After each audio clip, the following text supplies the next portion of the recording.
अम, $1 करोड़ की एक बेहद आधुनिक मिसाइल और उसके ठीक सामने महज $30,000 का एक उड़ने वाला प्लास्टिक का डब्बा, जिसमें एक सस्ते स्कूटर का इंजन लगा है। सही कहा ना मैंने? बिल्कुल। पर हैरान करने वाली बात यह है कि मैदाने जंग में जीत उस सस्ते प्लास्टिक के डब्बे की हो रही है। मतलब ऐसा कैसे संभव है?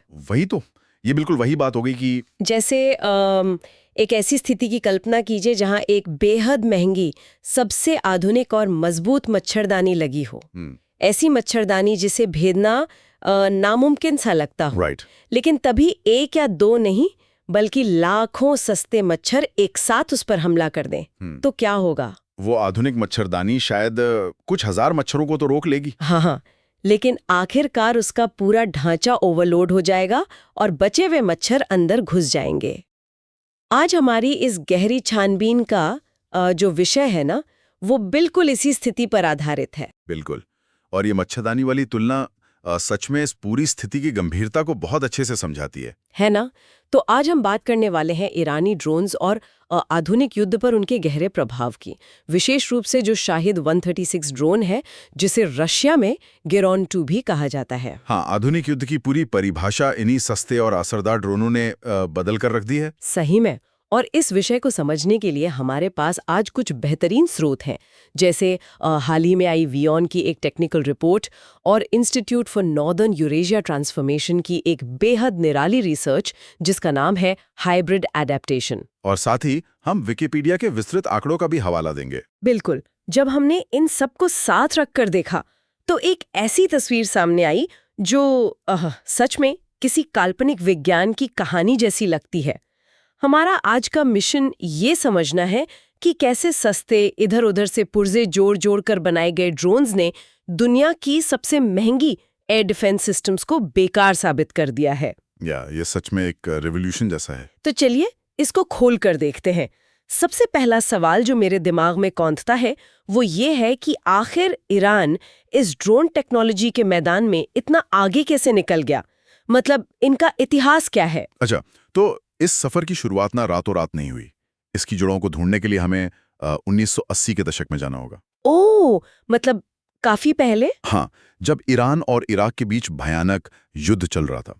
उस दौरान ईरान ने अबाबिल 1 और मुहाजिर 1 जैसे अपने शुरुआती ड्रोन्स का आसमान में इस्तेमाल शुरू किया था। अच्छा। अब ध्यान देने वाली बात यह है कि उस समय ईरान पर अंतर्राष्ट्रीय स्तर पर कड़ी पाबंदियां लगी हुई थी।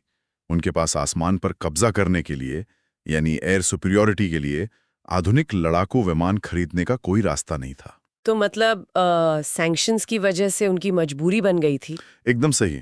इस मजबूरी ने उन्हें सस्ते और खुद बनाए जा सकने वाले विकल्पों पर अपना पैसा लगाने के लिए प्रेरित किया। जरूरत ही आविष्कार की जननी है, ये तो ठीक है। लेकिन मैं ये सोच रही थी कि पाबंदियों के बावजूद उन्होंने अचानक से इतनी आधुनिक टेक्नोलॉजी हासिल कहां से कर ली? यहीं पर ना रणनीति का सबसे बड़ा पन्ना पलटता है। साल 2011 में ईरान ने किसी तरह अमेरिका के एक बेहद खुफिया और एडवांस ड्रोन RQ-170 सेंटिनल को उन्होंने अमेरिकन ड्रोन कैप्चर कर लिया था? हाँ, अपने साइबर वॉरफेयर यूनिट की मदद से जमीन पर उतार लिया और उसे कैप्चर कर लिया। इसके बाद उन्होंने उस ड्रोन को पूरी तरह से खोलकर उसका अध्ययन किया, जिसे हम रिवर्स इंजीनियर करना कहते हैं। Oh wow! और फिर उसी की नकल करके अपने नए ड्रोन्स बनाए, जैसे शाहिद 171 सिमोर्ग और 191 साइके। एक मिनट, रिवर्स इंजीनियरिंग कहना और सुनना तो बहुत आसान लगता है, लेकिन रिवर्स इंजीनियर करना कोई बच्चों का खेल तो नहीं है। एक टूटी हुई या अनजान मशीन को देखकर बिना किसी ब्लूप्रिंट के नई टेक्नोलॉजी शून्य से कैसे बनाई जा सकती है? आपने बिल्कुल सही सवाल उठाया। ये शून्य से नई टेक्नोलॉजी बनाने का खेल था ही नहीं। तो फिर क्या था? वो यहीं पर उस रिसर्च पेपर हाइब्रिड अडाप्टेशन का मुख्य सिद्धांत काम आता है। मैक्सिम बुगरिये के इस पेपर के अनुसार ईरान और रशिया की ये रणनीति कोई एकदम नई क्रांति या डिसरप्टिव इनोवेशन नहीं है। अच्छा। उन्होंने कोई नई फिजिक्स ईजाद नहीं की, बल्कि ये हाइब्रिड अडेप्टेशन है। इसका सीधा सा मतलब ये है कि जो सस्ती और आसानी से आम बाजार में मिलने वाली चीजें हैं, उन्हें अलग अलग जगहों से उठाओ और उन्हें आपस में जोड़ दो। बिल्कुल, उन्हें जोड़ो और युद्ध के मैदान में उन्हें एक नए तरीके से इस्तेमाल करो। उन्होंने पुर्जे खुद बनाने के बजाय बने बनाए पुर्जों का एक नया और खतरनाक संयोजन तैयार किया। ये हाइब्रिड अडेप्टेशन का सिद्धांत तो सच में दिमाग के जाले साफ कर देता है।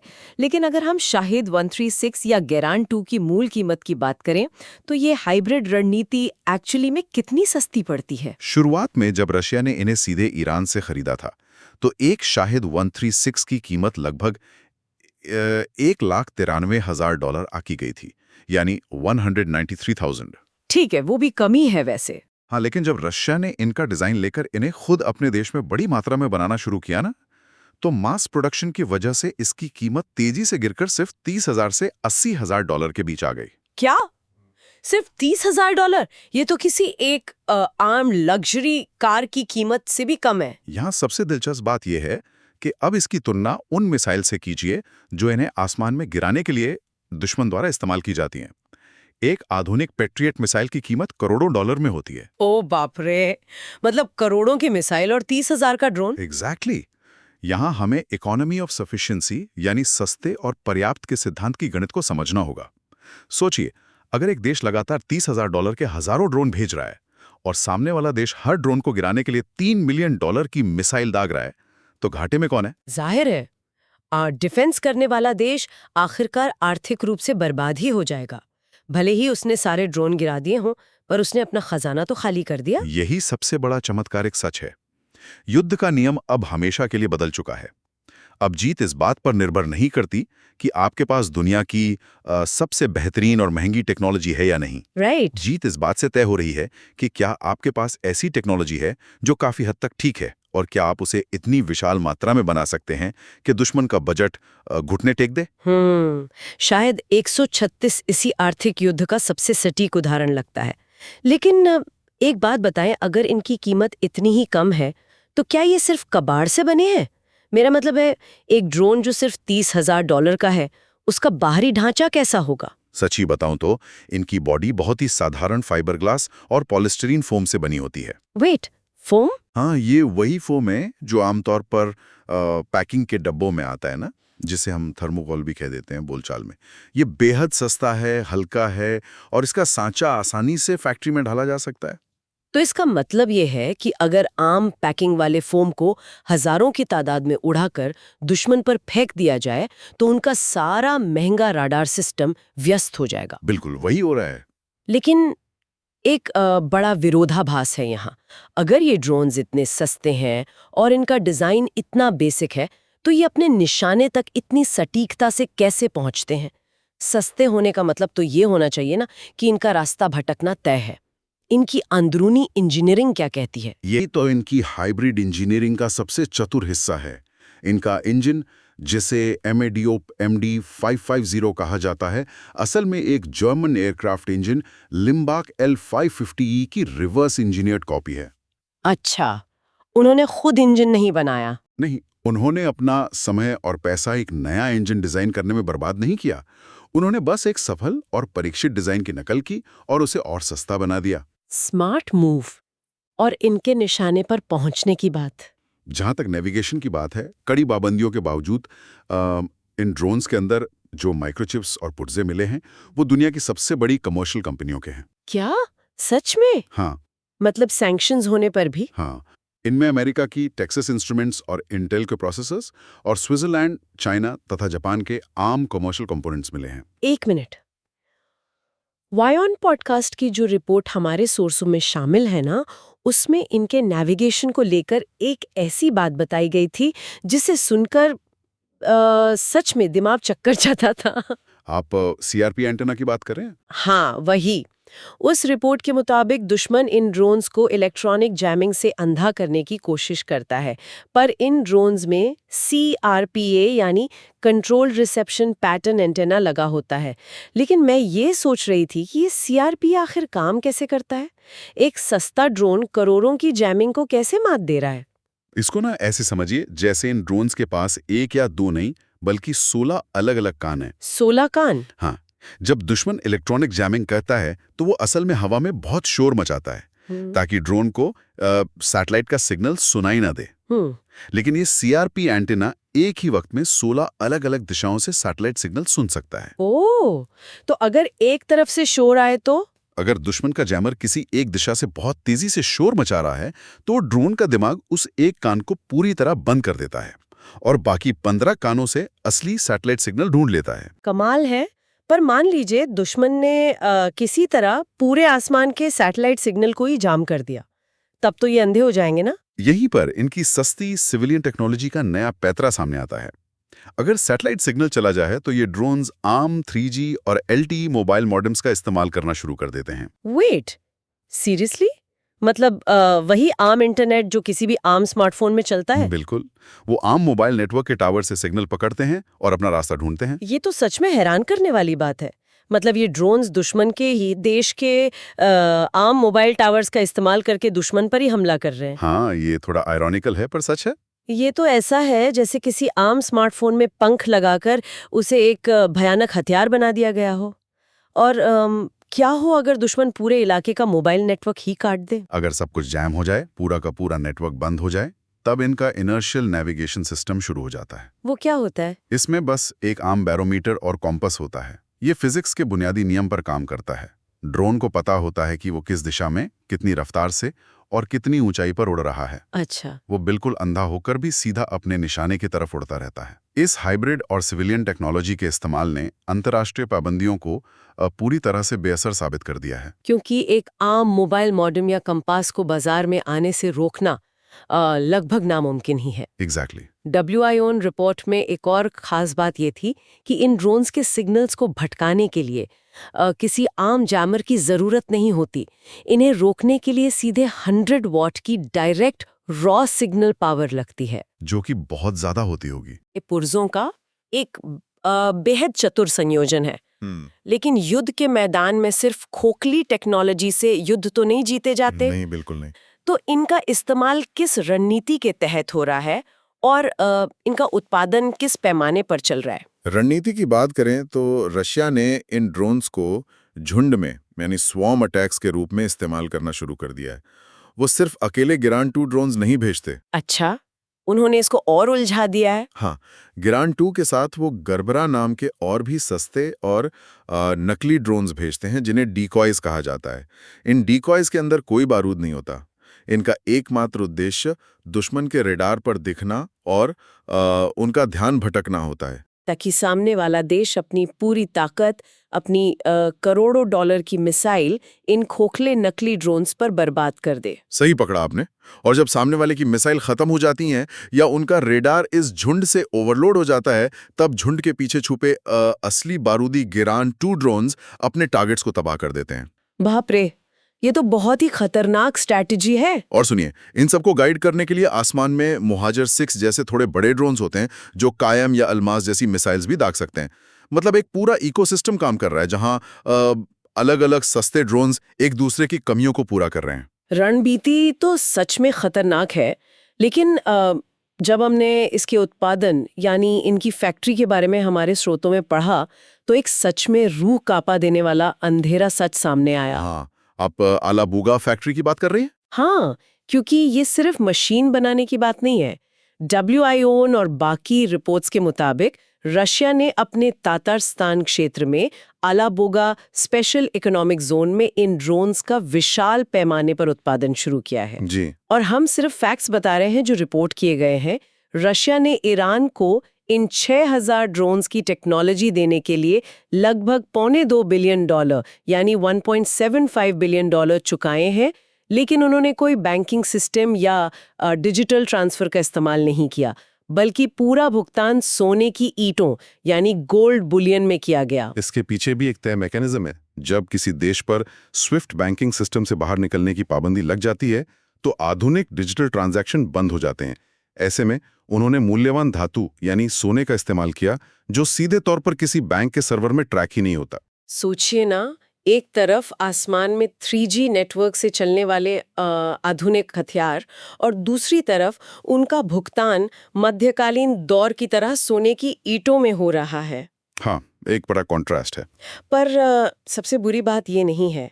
स्रोत बताते हैं कि इस अलाबुगा फैक्ट्री के अंदर ड्रोन्स बनाने के लिए 15 साल के छोटे बच्चों से मजदूरी करवाई जा रही है। ये ह्यूमन कॉस्ट बहुत अलार्मिंग है। और यहाँ तक कि अफ्रीका से आई जवान महिलाओं को आकर्षक स्कॉलरशिप और बड़े होटलों में काम देने का झूठा वादा करके लाया गया और अब उन्हें इस फैक्ट्री में अनजान रसायनों के बीच खतरनाक हालातों में इन ड्रोन्स के पुर्जे जोड़ने पर मजबूर किया जा रहा है।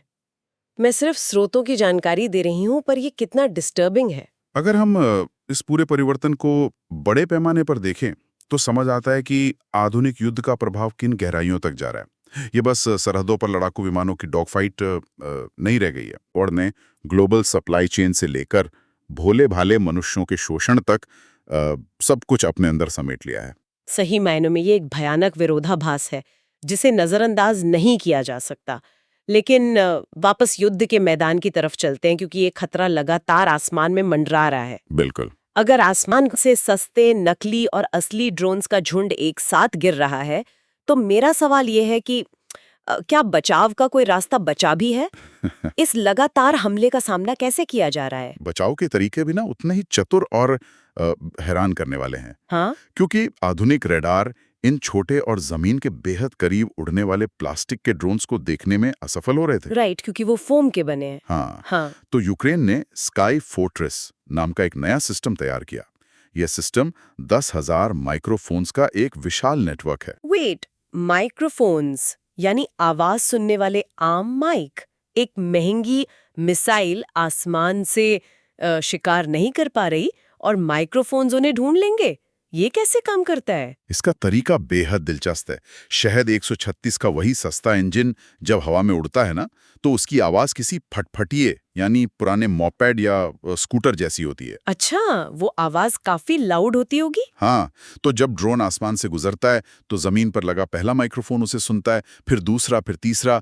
एक कंप्यूटर एल्गोरिदम इन अलग अलग माइक्रोफोन्स पर आवाज पहुंचने के समय का हिसाब लगाता है और ट्रायंगुलेशन की मदद से ड्रोन की रफ्तार और उसकी सटीक दिशा बता देता है। वाह! और ये एक आम गराज में 2 इंजीनियर्स द्वारा बनाया गया सस्ता नेटवर्क है, जो इतना प्रभावी है कि आज यूएस और रोमानिया की सेनाएं भी इस मॉडल को अपनाने में दिलचस्पी दिखा रही हैं। ये तो सच में लाजवाब है। सस्ते ड्रोन का जवाब सस्ते माइक्रोफोन से। इसके अलावा सस्ते ड्रोन्स पर करोड़ों की मिसाइल उड़ाए जाने के बजाय अब दुश्मन ने वर्ल्ड वॉर 2 के जमाने के पुराने तरीके अपना लिए हैं। मतलब कैसे तरीके? अब पुरानी फ्लैग गन्स और डीएसएच के मशीन गन्स पर थर्मल कैमरा लगाकर इन ड्रोन्स पर गोलियां बरसाई जा रही हैं।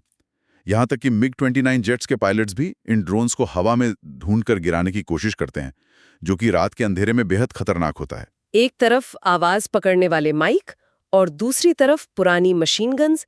ये बिल्कुल बिल्ली और चूहे के खतरनाक खेल जैसा हो गया है। हाँ, बिल्कुल। और स्रोतों से ये भी पता चलता है कि ड्रोन बनाने वाले भी शांत नहीं बैठे हैं। अब उन्होंने गेरान 2 के बारूद वाले हिस्से में टंगस्टन के छोटे छोटे टुकड़े यानी श्रैपनेल डालने शुरू कर दिए हैं, ताकि जब ये फटे तो आसपास के इलाके में और ज्यादा तबाही मचा सके। हाँ, उनका इवोल्यूशन रुका नहीं है। और आगे का डर तो और भी बड़ा है। अब जेट पावर्ड शाहेद 238, जिसे गेरान 3 भी कहा जा रहा है, वो मैदान में उतार दिया गया है। सही बात है। जहां पुराना शाहेद ड्रोन लगभग 185 किलोमीटर प्रति घंटा की रफ्तार से उड़ता था, वहीं ये नया जेट ड्रोन 600 से 800 किलोमीटर प्रति घंटा की तेज रफ्तार पकड़ सकता है। मतलब इसे जमीन से किसी आम मशीन गन से गिराना तो लगभग नामुमकिन ही है। और साथ ही गेरान 5 का भी जिक्र हो रहा है, जिसकी उड़ान क्षमता लगभग 1000 किलोमीटर बताई जा रही है। बाप रे, 1000 किलोमीटर, ये बहुत ज्यादा है। इस विकास का असर सिर्फ रूस या यूक्रेन तक सीमित नहीं है। दुनिया भर की सेनाएं इस सस्ती रणनीति की नकल कर रही हैं। हथियारों के इस तेजी से फैलने को, जिसे हम प्रोलिफरेशन कहते हैं, उसे अब रोकना लगभग नामुमकिन है। मतलब बाकी देश भी बना रहे हैं। हाँ, यूक्रेन खुद अब बत्यार और आर्टेमिस ALM-20 जैसे ड्रोन्स बना रहा है, जो बिल्कुल शाहिद की तरह काम करते हैं। यहाँ तक कि अमेरिका जैसा देश, जो पूरी दुनिया में अपनी महंगी और सबसे आधुनिक टेक्नोलॉजी के लिए जाना जाता है, उसने भी हाल ही में एक पकड़े गए शाहिद ड्रोन की नकल करके अपना एक सस्ता ड्रोन बनाया है, जिसे लुकास नाम दिया गया है। अमेरिका भी सस्ते ड्रोन बना रहा है? बिल्कुल। और इस सस्ते लुकास ड्रोन को मिडल ईस्ट में टास्क फोर्स स्कॉर्पियन स्ट्राइक के तहत बाकायदा डिप्लॉय भी कर दिया गया है। ये तो सीधे तौर पर एक ओपन सोर्स हथियारों की दौड़ जैसा हो गया है ना। वही तो। ऐसा लग रहा है जैसे अब हर किसी के पास एक दूसरे की मशीनों के नक्शे और ब्लूप्रिंट्स हैं। जो टेक्नोलॉजी कल तक किसी एक देश की आर्थिक मजबूरी और पाबंदियों का नतीजा थी, आज वो पूरी दुनिया की विशाल सेनाओं के लिए एक नया मानक बन गई है। बिल्कुल। और आने वाले समय में किसी भी युद्ध का नतीजा इस बात से तय नहीं होगा कि किस देश के पास सबसे तीव्र या सबसे चमकदार हथियार है। नतीजा इस बात से तय होगा कि कौन सबसे तेजी से फैक्ट्री चला सकता है। हाँ। और कौन सबसे सस्ते और काफी हद तक ठीक हथियार बनाकर दुश्मन को थका सकता है। तो इस पूरी जांचबीन, इस डीप डाइव का सबसे बड़ा आंखें खोलने वाला तथ्य आखिर क्या है? तथ्य ये है कि युद्ध का पुराना रूप आग में जलकर राख हो चुका है। एक समय था जब दुनिया को लगता था कि अगर उनके पास रडार से बचने वाले करोड़ों डॉलर के विमान हैं, तो आसमान पर बरकर सिर्फ उनका अधिकार है। सही कहा। लेकिन इस बदलाव ने साबित कर दिया है कि युद्ध अब संपूर्ण परफेक्शन का नहीं, बल्कि बड़ी मात्रा में उत्पादन और सस्ते विकल्पों का मोहरा बन चुका है। और ध्यान देने वाली बात सुनने वालों के लिए ये है कि आज हम जिन चीज़ों पर चर्चा कर रहे थे, जैसे मोबाइल टावर के सिग्नल, पैकिंग में आने वाला फोम, आम दिशा बताने वाला कंपस, ये सब आज की दुनिया में हर आम इंसान की जिंदगी का हिस्सा हैं। बिल्कुल, हम रोज यूज करते हैं। अंतर्राष्ट्रीय आर्थिक पाबंदियां, जो पहले किसी भी देश की कमर तोड़ने के लिए पर्याप्त होती थी, अब इन सस्ते आम बाजार के पुर्जों की वजह से मजाक बन के रह गई हैं। किसी ने नहीं सोचा था कि एक आम मोबाइल की चिप वैश्विक शक्ति संतुलन को इस तरह से बदल देगी। वही मच्छरदानी वाली तुलना यहाँ पूरी तरह सत्य साबित होती है। जब आम और सस्ती टेक्नोलॉजी विशाल मात्रा में हमला करे, तो कितनी भी मजबूत ढाल हो, वो आखिरकार टूट ही जाएगी। और यहाँ पर ना हमारे सामने एक बेहद उकसाने वाला विचार आता है, जिसके साथ हम इस चर्चा को विराम देंगे। हाँ, बताइए। सोचिए कि अगर युद्ध के मैदान में हजारों किलोमीटर दूर से किसी सस्ते, इंटरनेट से जुड़े हुए और आसानी से बनाए जा सकने वाले ड्रोन द्वारा किसी निशाने पर सटीक हमला करना इतना आसान हो गया है, तो क्या भविष्य में ये टेक्नोलॉजी आम नागरिकों की शांति और सुरक्षा के लिए एक बिल्कुल नया और अनियंत्रित खतरा नहीं बन जाएगी? एक बहुत ही गंभीर सवाल है ये। जिस आकाश को हम आज शांत और सुरक्षित मानते हैं, क्या आने वाले कल में वहां सस्ते पुर्जों से बनी इन उड़ती मौत की मशीनों का कब्जा नहीं हो सकता? इस बारे में सोचेगा जरूर। आज के लिए बस इतना ही।